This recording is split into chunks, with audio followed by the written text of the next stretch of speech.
இப்போ நெக்ஸ்ட்டு நாம் என்ன பார்க்க போகிறோம்னா ஹைட்ரஜன் பாம் அப்படின்னா ஆட்டம் பாம் பார்த்தோம், அணுகுண்டு. இது ஹைட்ரஜன் குண்டு, அதோட பெருசு, இது பயங்கரமான வலிமையானது. ரைட்டா? ஹைட்ரஜன் பாம் அப்படின்னா ஹைட்ரஜன் குண்டு அப்படின்னு சொல்கிறான். இப்போ hydrogen bomb is based on the principle of nuclear fusion. அப்படின்னா இந்த ஹைட்ரஜன் குண்டானது இஸ் பேஸ்டு சார்ந்திருக்கிறது, வடிவமைக்கப்பட்டுள்ளது. பேஸ்னால் வடிவமைக்கப்பட்டுள்ளது, கன்ஸ்ட்ரக்டட்னு போடலாம், அல்லது பேஸ்னு சார்ந்திருக்கிறது. எதை சார்ந்திருக்கிறது? On the principle of nuclear fission. Nuclear ஃபிஷன்னா என்னது? அணு இணைவை என்ற கொள்கையை சார்ந்து இருக்கிறது.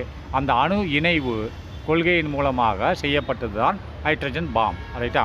ஹைட்ரஜன் பாம் இஸ் பேஸ்னு சார்ந்திருக்கிறது ஆன் த பிரின்சிபால்னு போட்டக்கூடாது. பிரின்சிபிள்னால் கொள்கைகள். எதென்ன கொள்கைகள்? Of nuclear fission. நியூக்ளியர் ஃபிஷன்னா அணு இணைவு கொள்கையை பொறுத்து இது அமைந்திருக்கிறது. அந்த கொள்கையின் அடிப்படையில் இது தயாரிக்கப்பட்டுள்ளது. ரைட்டா? A hydrogen bomb is always designed. அப்படின்னா ஒரு ஹைட்ரஜன் குண்டு எப்போவுமே, ஆல்வேஸ்னு எப்போவுமே, இஸ் டிசைன் வடிவமைக்கப்பட்டது. எவ்வாறாக? To have an inbuilt atom bomb. அப்படின்னா அந்த ஹைட்ரஜன் பாம் எப்போதும் hydrogen bomb is always designed. அப்படின்னா எப்பயுமே வடிவமைக்கப்பட்டுள்ளது. எவ்வாறாக வடிவமைக்கப்பட்டுள்ளது? To have an inbuilt atom bomb. அப்படின்னா அதுக்கு உள்ள டு ஹேவ் வைத்திருக்கிறது. எது வைத்திருக்கிறது? ஹைட்ரஜன் பாம் வைத்திருக்கிறது. டு ஹேவ் வைத்திருக்கிறது. எதை வைத்திருக்கிறது? அண்ட் இன்பில்ட், அதுக்குள்ளேயே பில்ட் ஆகிருக்கு. பில்ட்னா உள்ளே அமைந்திருக்கிறது. எது அமைந்திருக்கிறது? And atom bomb. ஒரு ஆட்டம் பாம் இந்த ஹைட்ரஜன் பாமுக்குள்ளே இருக்குது. எதற்கு ஹைட்ரஜன் பாம்பு? இது நியூக்ளியர் ஃபியூஷன் ஆகணும்னா வெப்பம் வேணும். வெப்பம் இல்லாமல் வெறும் குண்டை வச்சு என்ன பண்ணுவேன்? அதனால தான் ஆட்டம் பாம்பை நியூக்ளியர் பாம்புக்குள்ளே வச்சுருக்கான். ஆட்டம் பாம் வெடிக்கும்போது அது வெப்பத்தை கொடுக்கும். அதிகமான எத்தனை 10⁻7 இருந்து 10⁻9 கெல்வின் உண்டான வெப்பம் வேணும். அந்த வெப்பத்தை கொடுக்கும்போது அதுக்குள்ளே இருக்கக்கூடிய ஹைட்ரஜன், அதான் ஹைட்ரஜன் என்னாகும்? ஒன்றில் ஒன்று வினை புரியும். ஏன் வினை புரியுதுன்னா ரெண்டுமே பாசிட்டிவ் சார்ஜ். அப்போ ரெண்டு பாசிட்டிவ் சார்ஜ் இணை புரிகிறதுக்கு அதிகமான வெப்பம் தேவைப்படுது. அந்த வெப்பம் இங்கே கிடைக்கிது. இந்த ஹைட்ரஜன் பாம்புக்கு உள்ளே இருக்கக்கூடிய அணுகுண்டு வெடிக்குது. அணுகுண்டு தான் வெடிக்கும். வெடித்த உடனே ஹைட்ரஜன் எல்லாம் சேர்ந்து இணைந்து இன்னும் இதமாக அணுகுண்டு மாதிரி பல மடங்கு வெப்பத்தை உண்டாக்கும். அதுக்கு தான் வச்சுருக்கான் அந்த ஹைட்ரஜன் பாம்பு. ஹைட்ரஜன் குண்டானது இஸ் ஆல்வேஸ் டிசைன் வடிவமைக்கப்பட்டுள்ளது. To have an inbuilt. To ஹேவ்னா வைத்திருக்கிறது. இன்பில்ட்னா அதுக்குள்ளேயே அமைத்திருக்கிறார்கள். எதை? ஆட்டம் பாம், அணுகுண்டுவை அந்த ஹைட்ரஜன் குண்டுக்குள்ளே அமைத்திருக்கிறார்கள். இப்போது அது விச்சுன்னு என்ன சொல்லுது? ஆட்டம் பாமாக குறிக்குது, அணுகுண்டை குறிக்குது. விச் கிரியேட்ஸ்னால் உண்டாக்குகிறது. எதை உண்டாக்குறது? High temperature and pressure. அப்படின்னா அதிகமான வெப்பத்தையும் அண்ட் அழுத்தத்தையும் அது உண்டாக்குகிறது. எது? அந்த அணுகுண்டு. விச்சுன்னு எதை குறிக்குது? அணுகுண்டை குறிக்குது. ஆட்டம் பாம்பு உள்ளே வச்சுருக்காங்களா ஹைட்ரஜன் பாம்பில், அது கிரியேட்னா உண்டாக்குகிறது. வெடிக்கும்போது வெடிக்க செஞ்சாங்கன்னா அதுதான் வெப்பத்தை உண்டாக்கும். விச் கிரியேட் ஹை டெம்பரேச்சர், அதிகமான வெப்பம் மற்றும் அழுத்தத்தை உண்டாக்குகிறது. அது எதற்கு தேவை? Required for fusion. அந்த வெப்பம் எதற்கு தேவைப்படுகிறது? தேவைப்படுகிறது ஃபார் ஃபியூஷன், இணைவுக்கு தேவைப்படுகிறது. நியூக்ளியர் ஃபியூஷன் அப்படின்னா அணு இணைவுக்கு தேவைப்படும் வெப்பத்தை இந்த அணுகுண்டு உண்டாக்குகிறது. அது உண்டாக்குனதுக்கப்புறம் அந்த வெப்பத்தை வைத்து ரெண்டு ஹைட்ரஜன்களும் ஒன்று சேர்ந்து இணைவு ஏற்படுத்தி இன்னொரு வெடிப்பை உண்டாக்குகிறது. அது பயங்கரமாக இருக்கும் அணுகுண்டை விட. ரைட்டா?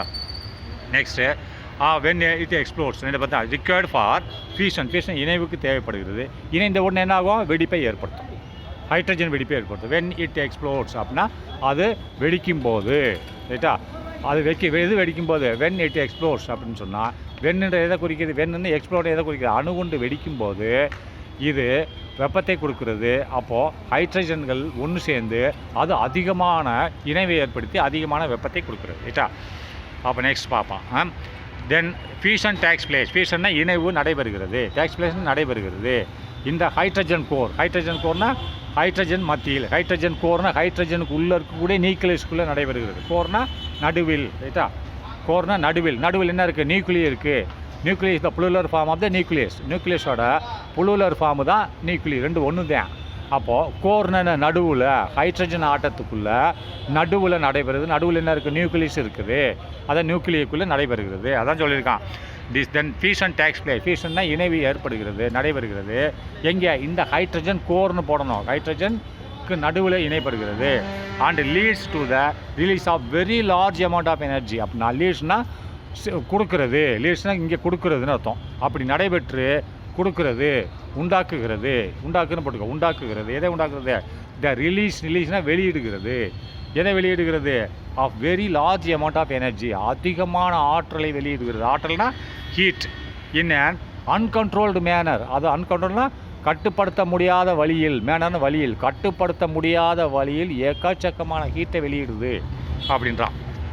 அப்படி next the energy release in hydrogen bomb அப்படின்னா ஆற்றல், ஹைட்ரஜன் குண்டுலேருந்து வெளியாகக்கூடிய ஆற்றல், அதாவது வெப்பம். அது பிராக்கெட்டில் என்ன போட்டிருக்கான்? Fusion bomb. அதுக்கு பேர் என்னது? ஃபியூஷன், இணைவு குண்டுன்னு அர்த்தம். ரைட்டா? Is much higher than the released of an atom bomb. அப்படின்னா இது அதிகமாக இருக்கும். The energy released in hydrogen பாம்னா ஆற்றல், ஹைட்ரஜன் பாம்பிலிருந்து வெளியான ஆற்றல் வெளியாகிறது. நல்லா பார்த்து, எனர்ஜி ரிலீஸ்னால் வெளியாகிறது, ஆற்றல் வெளியாகிறது. எங்கேருந்து? இந்த ஹைட்ரஜன் பாம்பிலிருந்து. அப்போ ஹைட்ரஜன் பாம்பிலிருந்து வெளியாகிற ஆற்றல் எதுவாக இருக்கும்? இஸ் மச் ஹையர், அதிகமாக இருக்கும். எதை விட? தேன், மச் ஹையர் தேன், அதை விட. தேட் ரிலீஸ்னால் எது ரிலீஸ் பண்ணிச்சு? தேட் ரிலீஸ்ட் இந்த ஆட்டம் பாம். தேட்னா அது எது? That released by atom bomb. அணுகுண்டு வெளியேற்றின வெப்பத்தை விட இது ஹைட்ரஜன் குண்டு வெப்பம் அதிகமாக இருக்கும். அணுகுண்டில் என்ன டெக்னாலஜி யூஸ் பண்ணியிருக்கான்? Fission technology. ஃபிஷனை பிளவு. ஆனால் ஹைட்ரஜன் குண்டில் என்னது? இணைவு. ரைட்டா? ரெண்டு டெக்னாலஜி மாறி இருக்குது. அப்போ பிராக்கெட்டில் போட்டு ஃபிஷன் டெக்னாலஜின்னு போட்டிருக்கான். பிளவு டெக்னாலஜி, அதில் இணைவு டெக்னாலஜி. ரைட்டா? இப்போ நெக்ஸ்ட் டிஃபரன்ஸை பார்ப்போம். நியூக்ளியர் ஃபிஷன் என்ன, நியூக்ளியர் ஃபியூஷன் என்ன? ரைட்டா?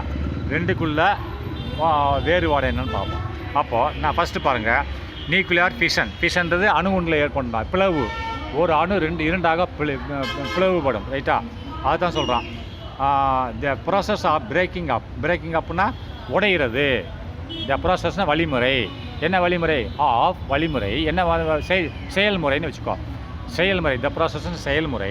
என்ன மாதிரி செயல்? ஆஃப் பிரேக்கிங் அப் அப்படின்னா ஸ்பிளிட்னா உடையுதல், இரண்டாக உடையுதல். ஃபியூஷன்னாலே நியூக்ளியர் ஃபிஷன்னாலே உடையுதல். ஆஃப் ஹெவி நியூக்ளியஸ்னால் தடித்த நியூக்ளியஸ், பருமனான நியூக்ளியஸ் இரண்டாக பிரிதல்.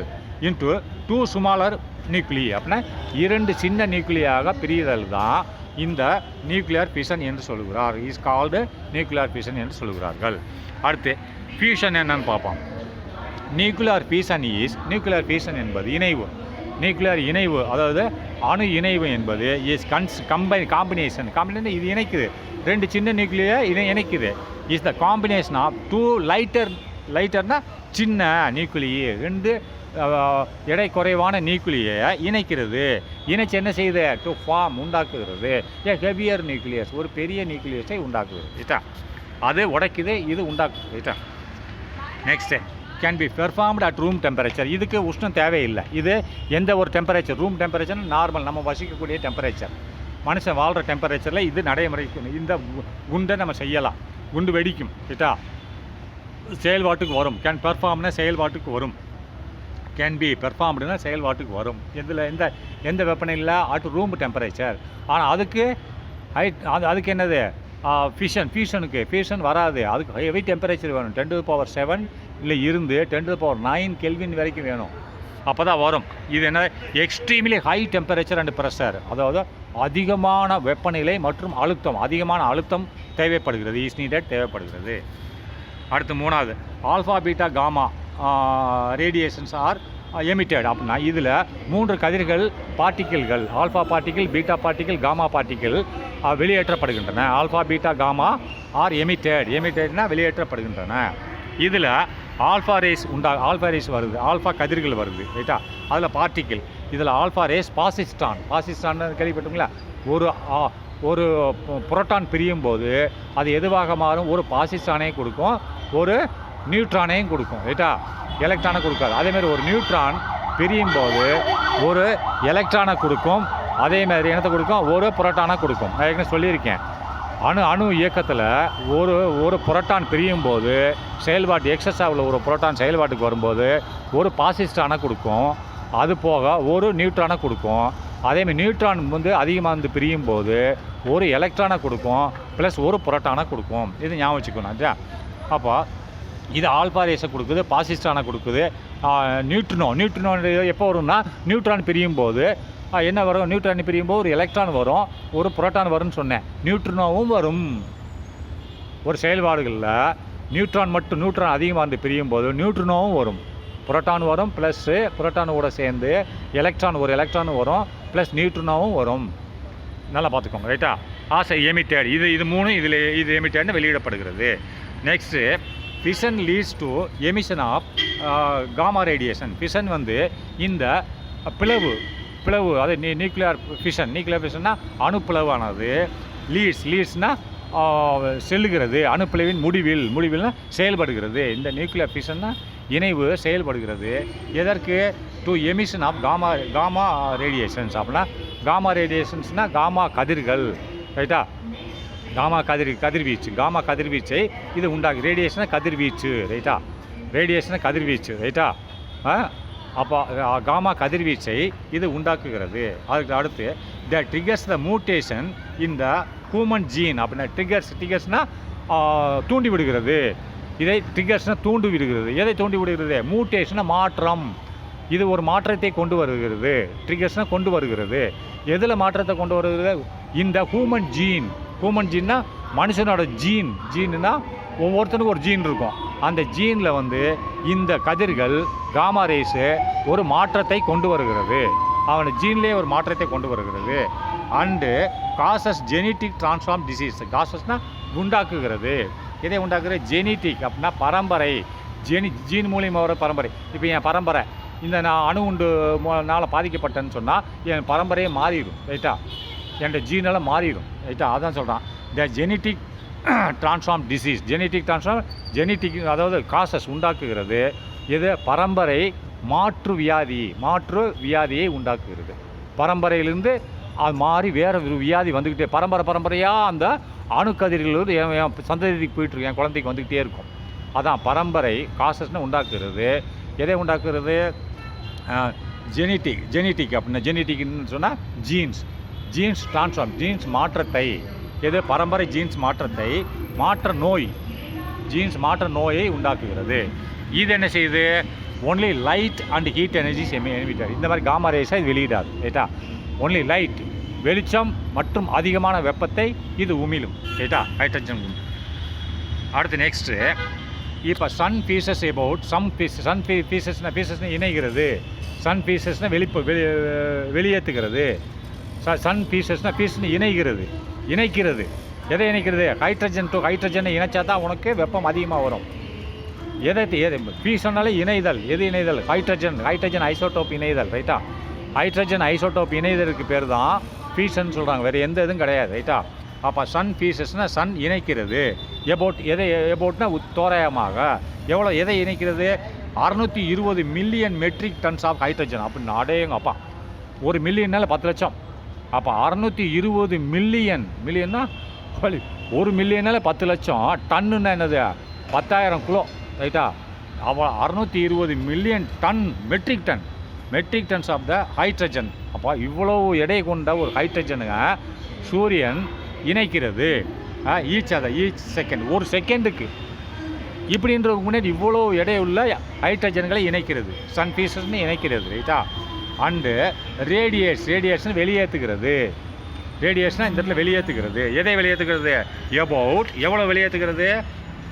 about 3 × 10 to the power 3 × 8 3 × 3.8 × 10 to the power 26 ஜூல்ன்றது வெப்பம். அடேங்கப்பா, இவ்வளோ வெப்பத்தை வெளியேற்றுகிறது. எப்போ? ஜூல் ஆஃப் எனர்ஜினா ஆற்றல் பெர் செகண்ட். ஒரு செகண்டுக்கு, எல்லாமே ஒரு செகண்டில் சொல்லிட்டு இருக்கேன், ஒரு செகண்டுக்கு வெளியேற்றுகிறது. When this energy is radiated, இந்த எனர்ஜி, இந்த ஆற்றல், இந்த வெப்பமானது எப்போது த எனர்ஜி ஆற்றல் என்னது? ரேடியேட்னா வெளியேற்றப்படுகிறது. எதை நோக்கி? டுவேர்ட்ஸ் த எர்த், பூமியை நோக்கி. சூரியன்லேருந்து பூமியை நோக்கி இந்த ஆற்றல், இந்த வெப்பமானது வெளியேற்றப்படுகிறது. அதுக்கடுத்து it decreases in it's intensity. அது அங்கே வெளியேற்ற வெப்பம், சூரியனில் வெளியேற வெப்பம் பூமி வரும்போது அதனோட இன்டென்சிட்டி தன்மை குறைகிறது. அவ்வளோ வெப்பம் வர வர வர வர குறைஞ்சி நம்மகிட்ட வரும்போது குறைஞ்சிடும், ரைட்டா. இட் டிக்ரீஸ்னா குறைகிறது. இனி இட்ஸ் இன்டென்சிட்டி, அதனா இன்டென்சிட்டினா என்னது? அதனோட திறமையில் திறன் இங்கே குறைந்து கொண்டே வருகிறது. பூமிக்கு வரும்போது அது பூமியை நோக்கி வெளியேற்றுகிறது வெப்பத்தை. அது பூமியை நோக்கி வந்து கொண்டு இருக்கும்போது ஆன திறன் ஆற்றல் குறைகிறது. வேண்டி அப்படியே வந்துச்சு நீ செத்து போயிடுவேன். உன் பூமியில் ஒன்றும் இருக்காது, கல் கூட பஸ்பமாக போயிடும். ரைட்டா? அப்போ when it reaches the earth, இது பூமியை வந்து அந்த வெப்பம் அடையும் பொழுது, அப்பொழுதுனா எப்போது இட் ரீச்சஸ் த எர்த், அப்போ பூமியை வந்து அடையும் போது அதனோட வெப்பத்தோட மதிப்பு எவ்வளோ இருக்குது? It's value is about 1.4 kilo joule. அப்படின்னா ரொம்ப கம்மியாக இருக்குது. பூமியை வந்து அடையும் போது எவ்வளோ வெளியேற்றுச்சு? அது 3.8 × 10⁻26 ஜூலை வெளியேற்று ஒரு செகண்டுக்கு. அங்கேருந்து இங்கே சேரும்போது when it reaches the earth, பூமியை வந்து அடையும் போது அந்த வெப்பம் இட்ஸ் வேலி, அந்த வெப்பத்தின் அளவு இஸ் அபவுட் எவ்வளோவாக இருக்கிறது? 1.4 கிலோ ஜூல். 1.4 கிலோ ஜூல் தான் இருக்குது. அதுவே நம்மளுக்கு வெப்பமாக இருக்குன்னு சொல்லிகிட்டு இருக்கோம். பெர் யூனிட் ஏரியா, ஒரு யூனிட் ஏரியா அப்படின்னா 1 சென்டிமீட்டர் நீளம் 1 சென்டிமீட்டர் அகலம், அதான் ஒரு யூனிட் ஏரியாவுக்கு இவ்வளோ வெப்பம்தான் இருக்கிறது. In a unit time, unit area in unit time அப்படின்னா ஒரு செகண்டுக்கு ஒரு யூனிட் ஏரியாவில் ஒரு நீ எப்படி வேணால் எடுத்துக்கோ. ஒரு அடி நீளம் 1 அடி அகலம், அது ஒரு யூனிட் ஏரியா. அப்படின்னா 1 செகண்டில் அந்த ஒரு யூனிட் ஏரியாவில் எவ்வளோ வெப்பம்? 1.4 கிலோ ஜூல்னு வெப்பம் தான் வருகிறது, வந்து அடைகிறது. அது நல்லா போடுவேன். Per unit area in unit time, ரெண்டையும் போடணும். ரைட்டா? அப்போ next uses of radio activities அடுத்த நாளைக்கு பார்க்கலாம்.